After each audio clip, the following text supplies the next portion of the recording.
Well, a little boy decided he wanted to do something special for his dad. And he sees that his dad has a package of cookies sitting next to him. And he thinks, Daddy likes milk with his cookies. And so he goes into the kitchen and he drags a chair across the floor in order to climb up to the cabinets. Of course, as he drags that chair across the floor, he scuffs up the floor in the process, but he doesn't notice.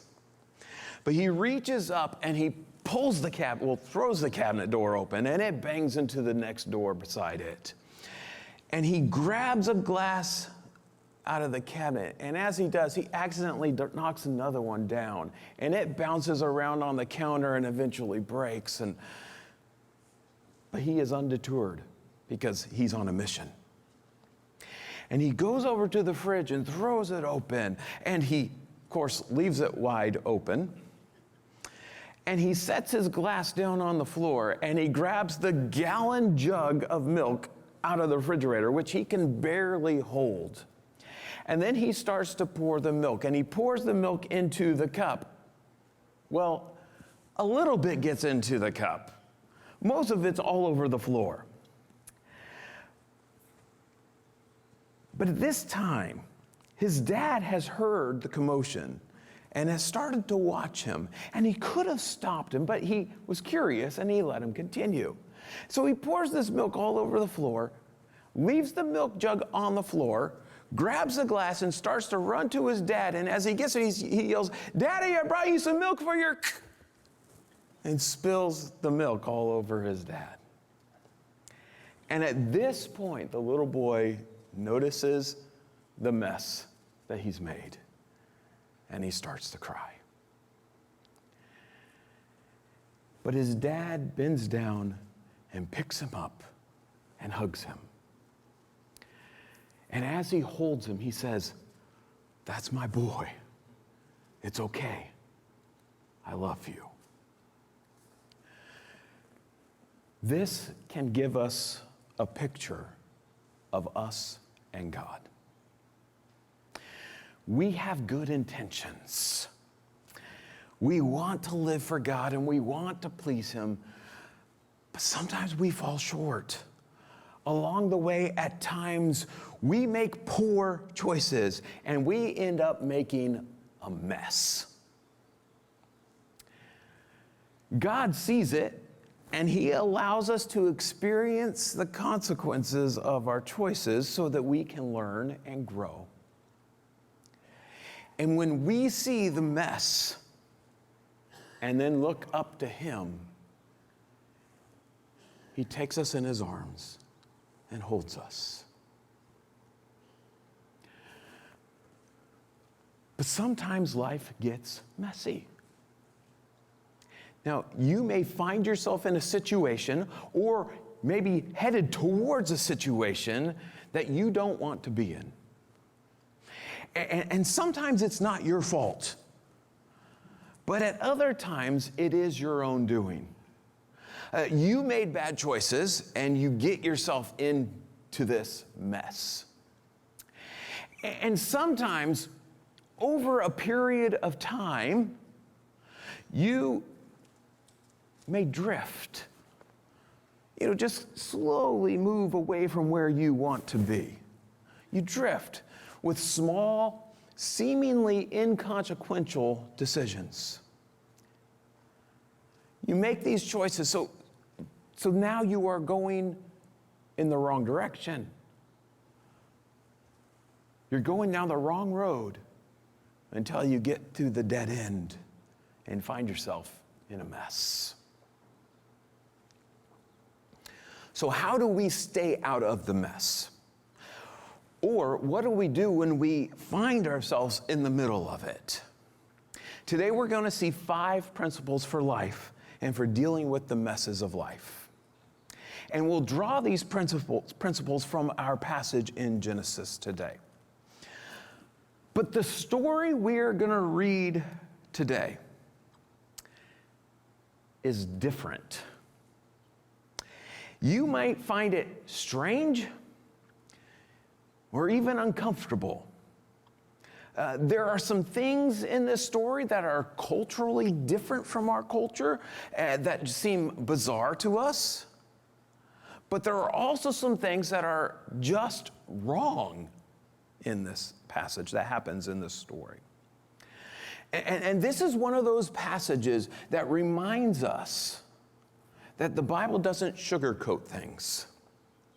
It tells both the good and the bad. This is what people did.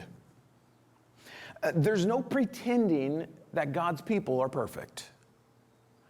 And we see that as we read the Bible, we see the failings of even heroes of faith like David and Moses. And today we will see the mess that Judah makes of his life. So principle number 1, guard against the downward spiral. Look at Genesis chapter 38 and verse 1. It happened at that time that Judah went down from his brothers and turned aside to a certain Adullamite, whose name was Hira. There, Judah saw the daughter of a certain Canaanite, whose name was Shua.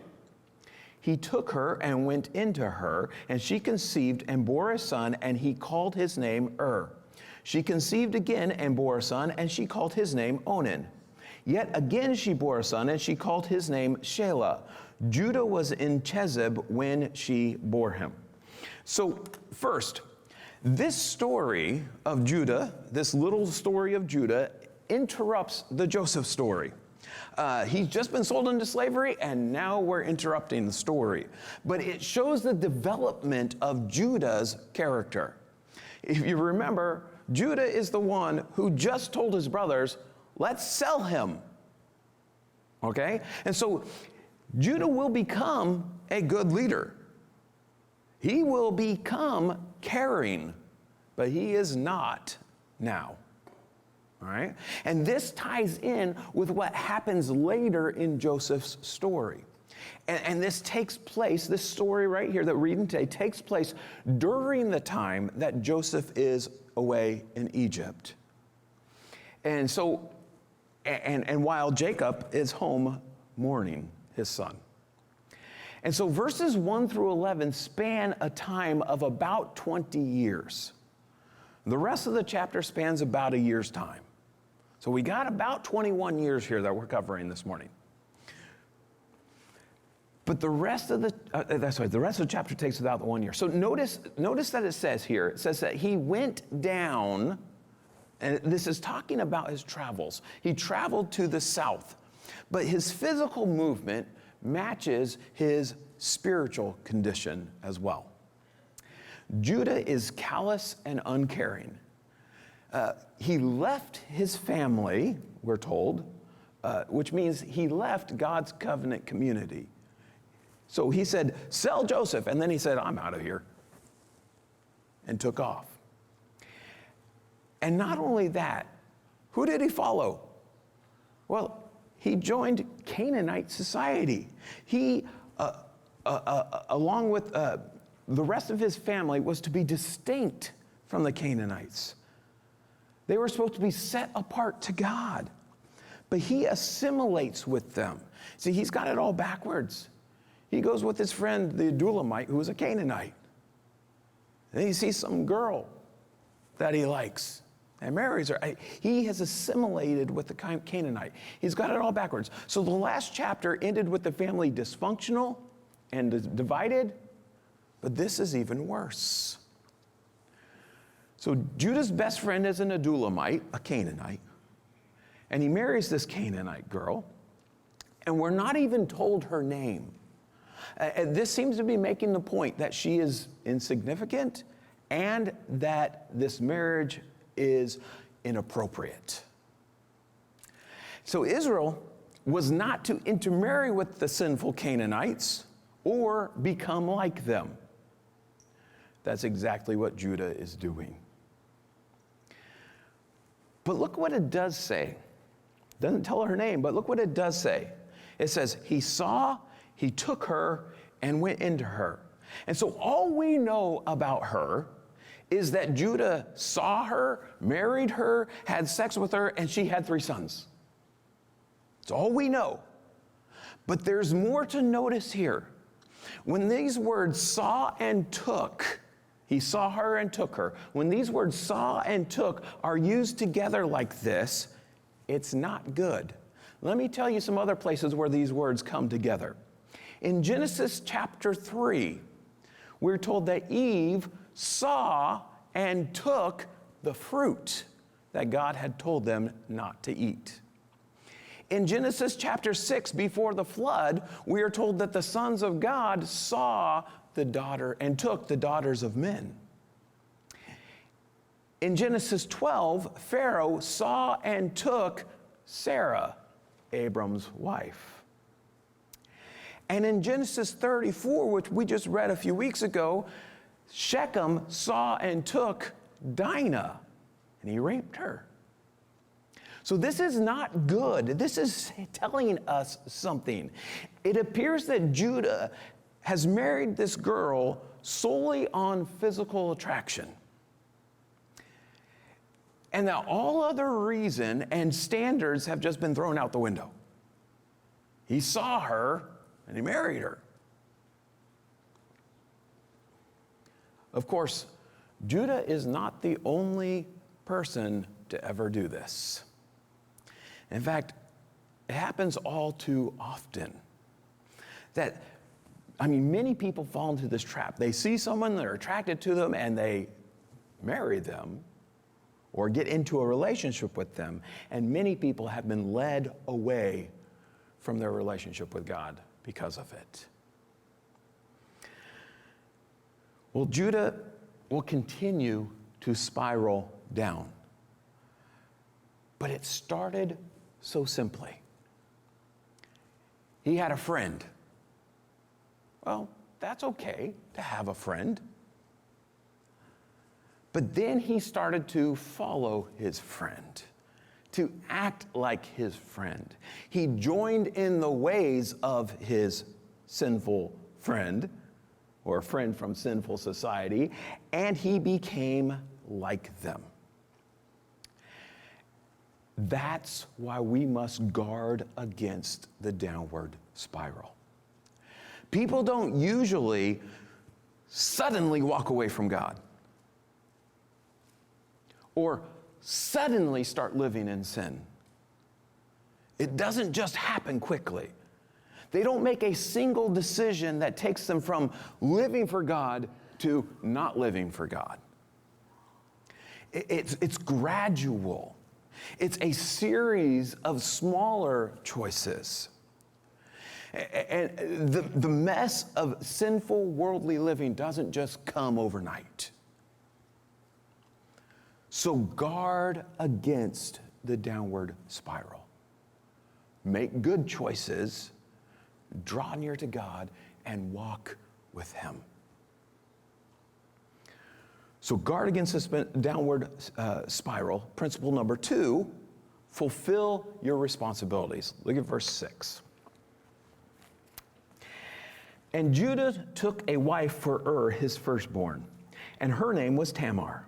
But Judah's firstborn, was wicked in the sight of the Lord, and the Lord put him to death. Then Judah said to Onan, that's his younger brother, go into your brother's wife and perform the duty of a brother-in-law to her, and raise up offspring for your brother. But Onan knew that the offspring would not be his.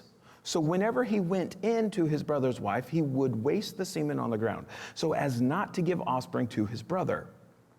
And what he did was wicked in the sight of the Lord, and he put him to death also. Then Judah said to Tamar, his daughter-in-law, remain a widow in your father's house till Shelah, my son, grows up. For he feared that he would die like his brothers. So Tamar went and remained in her father's house. Now, first of all, in that culture, when a man died without children, his brother was to marry his deceased brother's wife and have a son in the brother's name.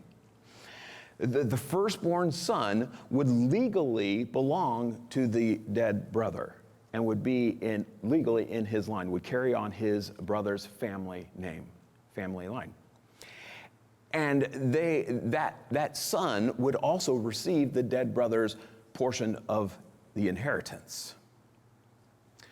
Now, to us today in our culture, we hear this and it sounds weird, it sounds gross, and even wrong. But to them, it was beneficial, good, and right. That's the way they saw it. And the reason why is because it kept the family's inheritance in order, and it kept the man's line from disappearing. And it also helped the widow, who was then on her own, so she would be cared for. And so this was important to them.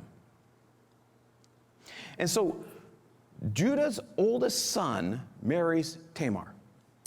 Tamar is a Canaanite, but not your average Canaanite. We're going to find out she is faithful. And she has joined this family and is committed to this family and to her husband's line. And we'll see just how committed she is a little later. But Judah's son is evil, and God takes his life, puts him to death. Now, this is all we know about I mean, this is his claim to fame. He was evil, and God put him to death. And it's interesting that his name is actually, in Hebrew, is actually the reverse of the Hebrew word for evil. Like evil spelled backwards. Just interesting. But now, we don't know what he did. But given all of the wrong that we've already seen in our study in Genesis, that has happened, that God has not put people to death for, we have to understand or assume that this was pretty bad. Whatever he was doing, it was bad. And this evil was probably sustained over a long period of time. And so this was just his character. He was evil.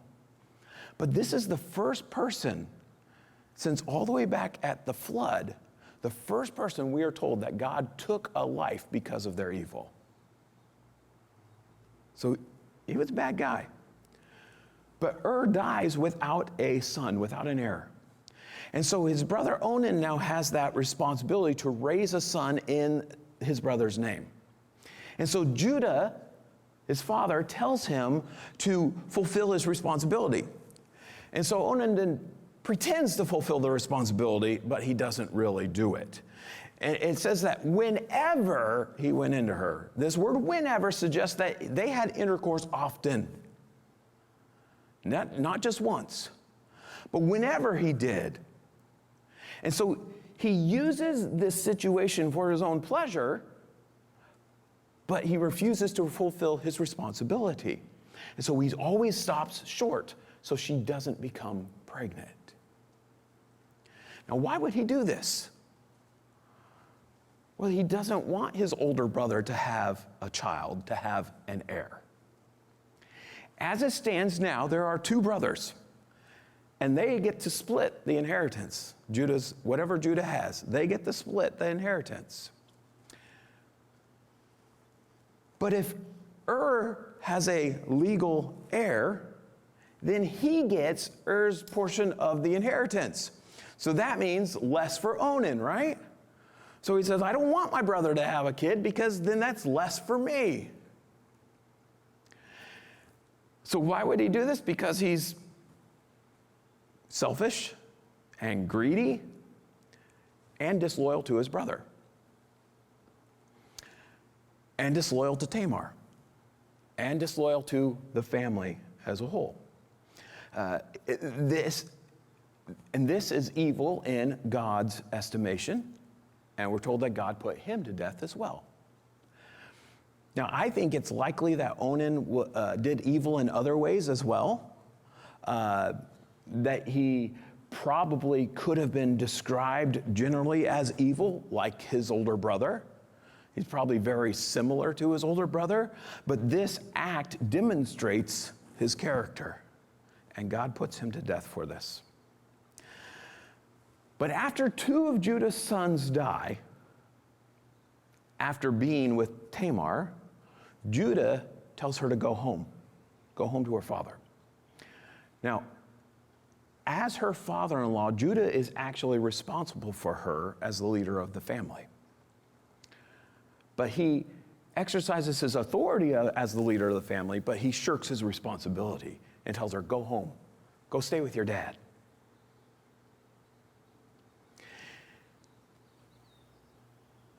Judah appears to be superstitious, and he thinks that Tamar is the problem.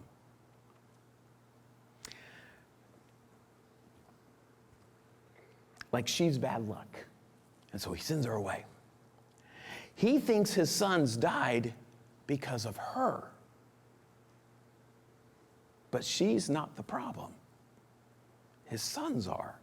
He fails to see that his sons are evil, that his sons are the problem. After all, Judah, he's raised them like Canaanites, among the Canaanites. He fails to see that they were evil. He hasn't taught them right. So Judah refuses to fulfill his responsibility. He doesn't take care of Tamar, who is now part of his family, and then he lies about giving her his third son. He doesn't plan to. He just wants her gone, out of the picture. He wants her out of his hair. And he probably hopes that she will either move on or just forget about it. But the point here is this. As strange as it may sound to our ears, the family has a responsibility to Tamar and a responsibility to her husband, Judah's first son, who has died. And God takes that responsibility seriously. And so, what's the principle here? Well, do what's right and fulfill your responsibilities. Now, let's make this a little more concrete for us today. Here are some responsibilities that the Bible tells us that we have. Provide for your family. Raise your kids to know and love God. Honor your parents. Love one another. Share the gospel. Serve Christ. Keep your promises. And we could continue. But if you have a responsibility, fulfill your responsibilities. Principle number 3, be faithful rather than foolish. Look at verse 12. In the course of time, the wife of Judah, Shua's daughter, died. When Judah was comforted, he went up to Timnah to his sheep shearers, he and his friend Hira the Adullamite. And when Tamar was told, your father-in-law is going up to Timnah to shear his sheep, she took off her widow's garments and covered herself with a veil, wrapping herself up and sat at the entrance of Enaim, which is on the road to Timnah. For she saw that Shelah was grown up and she had not been given to him in marriage. When Judah saw her, he thought she was a prostitute, for she had covered her face. He turned to her at the roadside and said, come, let me come into you. For he did not know that she was his daughter-in-law. She said, what will you give me that you may come into me? He answered, I will send you a young goat from the flock. And she said, if you give me a pledge until you send it. He said, what pledge shall I give you? She replied, your signet and your cord and your staff that is in your hand. So he gave them to her and went into her, and she conceived by him. Then she arose and went away, and taking off her veil, she put on the garments of her widowhood. When Judah sent the young goat by his friend the Adullamite to take back the pledge from the woman's hand, he did not find her. And he asked the men of the place, where's the cult prostitute who was at Enaim at the roadside? And they said, no cult prostitute has been here. So he returned to Judah and said, I have not found her. Also the men of the place said, no cult prostitute has been here. And Judah replied, let her keep the things as her own, or we shall be laughed at. You see, I sent the young goat, and you did not find her. So Judah's wife dies, and he mourns the customary time and moves on. But then we learn that Tamar is still dressing like a widow. She's still wearing her widow's clothes, clothes that show that she is a widow. And the significance of that here is that she is faithful to her husband and to his family. And at this point, she probably could have married someone else, but she is committed to this family and to keeping Judah's family line from ending. Tamar isn't perfect by any stretch of the imagination, but her motives are right here, and she is actually being held up as the hero or heroine of this story. So Judah goes to shear his sheep. And now there's a couple things we need to know or recognize here. One, sheep shearing was a time when people gathered together and worked hard, but they also played hard. There was a lot of feasting and drinking that went on at this time as well. And second thing is enough time has passed that Tamar has realized Judah is not keeping his promise. He hasn't kept his word to give his youngest son to her. And so she comes up with her own plan. And Tamar knows Judah. She knows his character. She knows how he acts impulsively, that he acts upon his desires. She also knows that his wife has died. And so Tamar won't be enticing a married man or causing problems within his marriage because she has passed away. And so when she hears that he's going up to shear his sheep, she takes advantage of the situation. And so he's impulsive. He sees a prostitute and goes right to her, and he wants to use her. Now, he hadn't planned to do that. How do we know? He has nothing to pay her with. He just saw her and decided, hey, I want to do that. He had a desire, and he sinfully gave into it. Now, by the way, we are told that he doesn't know that it's Tamar, doesn't know that it's his daughter-in-law, which suggests he has some morals, and he wouldn't have done this if he knew it was his daughter-in-law. So he wouldn't have committed incest. And Judah, he also doesn't know, although we're told right away, that she becomes pregnant. But since he had nothing to pay her with, she takes items from him that clearly identify who he is, who Judah is. So she takes his signet ring, which would make a unique mark that would act like a seal or a signature. And she also takes his staff, which the top of the staff would have a unique carving that identified who the owner of that staff was.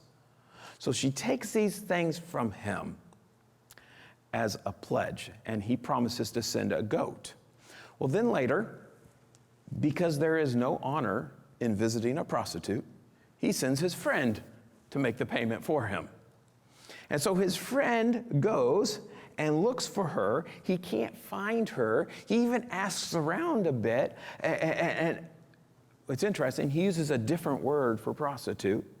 He says he's looking for a cult prostitute or a temple prostitute because this is more socially acceptable in their society to go to a prostitute that was part of their sinful worship practice. And so he uses that word because it's a little more acceptable to visit one of them. But they say there wasn't one here. There hasn't been one here. He goes back and tells Judah, and Judah says, just stop looking.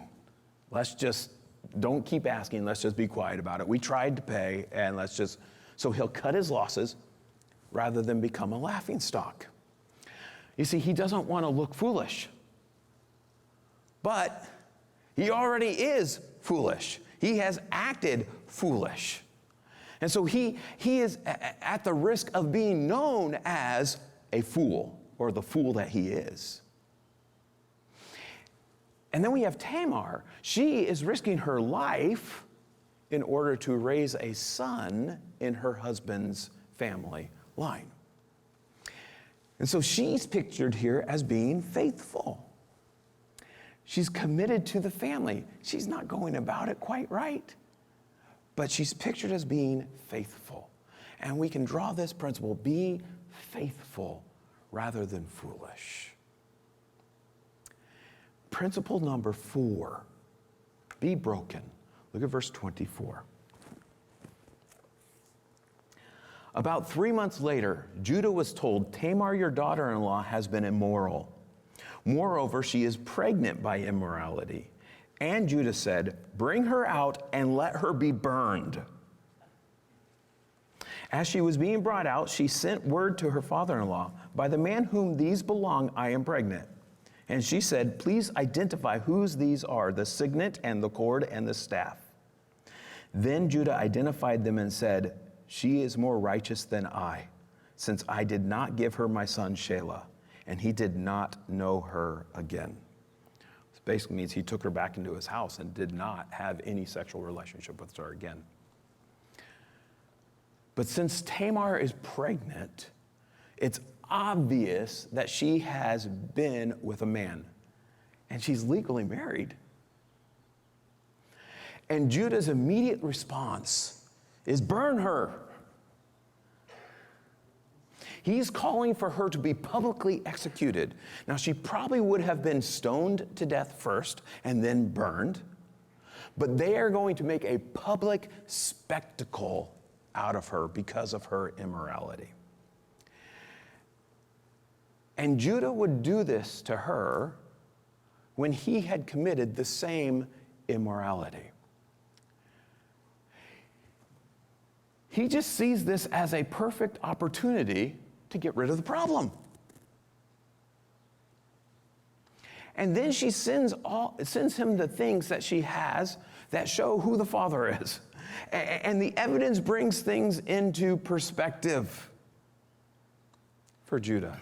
He recognizes that he drove her to this by not keeping his promise. And he recognizes that she was trying to keep her commitment, although he wasn't. And he responds, she is more righteous than I. And this is a statement of his own guilt. I did wrong. I'm wrong. And of her innocence.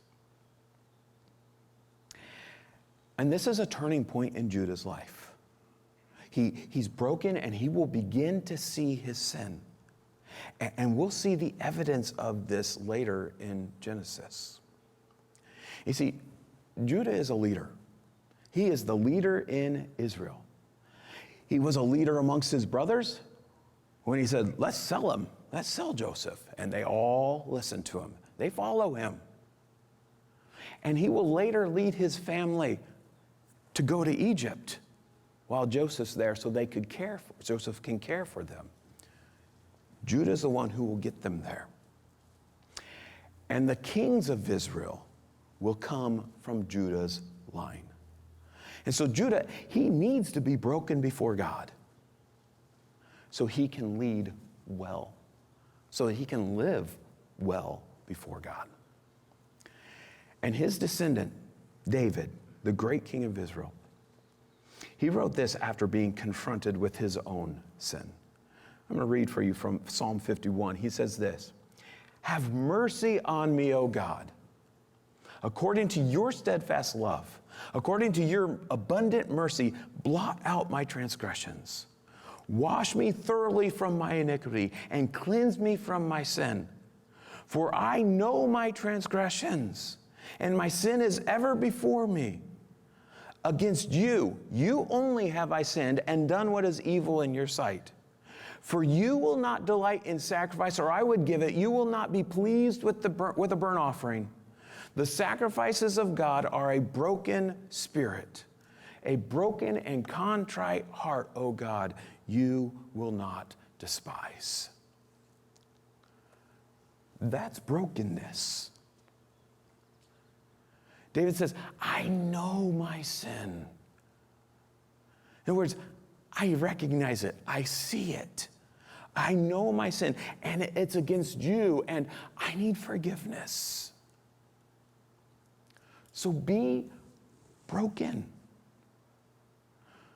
Recognize your sin and confess it. Don't allow sin and hard-heartedness to build a wall between you and God. Recognize your sin, confess it, and He forgives and restores. If you're broken before God, you will stay close to Him. And that brings us to principle number 5. Remember God's grace.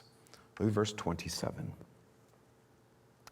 When the time of her labor came, there were twins in her womb. And when she was in labor, one put out a hand, and the midwife took and tied a scarlet thread on his hand, saying, "This one came out first." But as he drew back his hand, behold, his brother came out. And she said, "What a breach you have made for yourself." Therefore his name was called Perez. Afterward his brother came out with the scarlet thread on his hand, and his name was called Zerah. And so she has twins. Tamar has twins. Judah is interesting. Judah had just lost 2 sons, but now he's given 2 new sons. And this may be a sign of God's forgiveness, but it certainly is a parallel to the birth of Jacob and Esau, to the lives of Jacob and Esau. See, like Jacob was born grabbing at Esau's heel and then took the lead later in life, Perez is officially the younger son, but he is completely born first.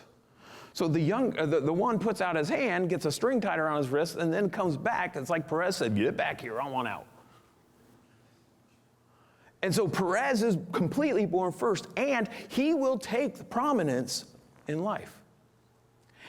And then, like Jacob, Perez is the son whose line Jesus will be born in. It's a reminder of God's blessing, and that God's way is not necessarily man's way or the way we expect things should happen. And this is the greatest significance of this chapter.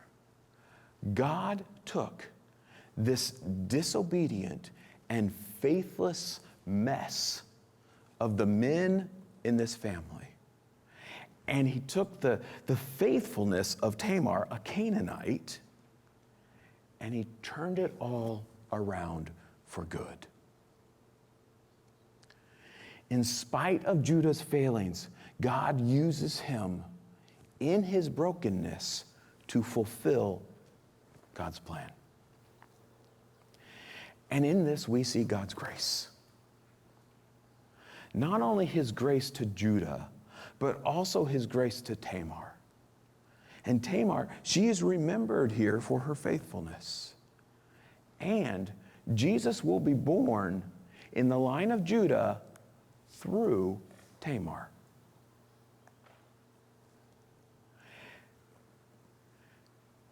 And we know that we are sinners, deserving judgment. But Jesus died to save us. God has reconciled us to Himself through Jesus.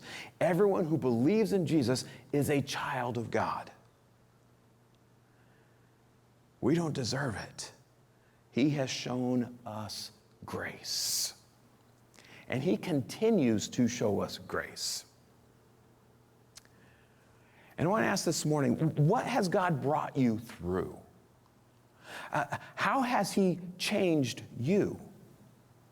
What has He rearranged in your life? How has He used you in His plan? Out of your own brokenness, can you see God's grace in your life? As Christians, we know that He loves us. We know He has forgiven us and that He continues to forgive us. We know that He is working in our lives and is making us more and more holy. And we know that He has chosen to use us in His plan. Remember His grace. It's all grace. Remember His grace and keep moving forward. So 5 principles for life and for dealing with the messes of life. Number 1, guard against the downward spiral. Number 2, fulfill your responsibilities. Number 3, be faithful rather than foolish. Number 4, be broken. And number 5, remember God's grace. 5 principles that tell us to be humble and broken before God, to keep our eyes on God, and to be faithful and make wise choices. And God will take the mess and He will turn it around for our good and for His glory. When life gets messy, look up to God and let Him pick you up and hold you. He can bring you through the mess.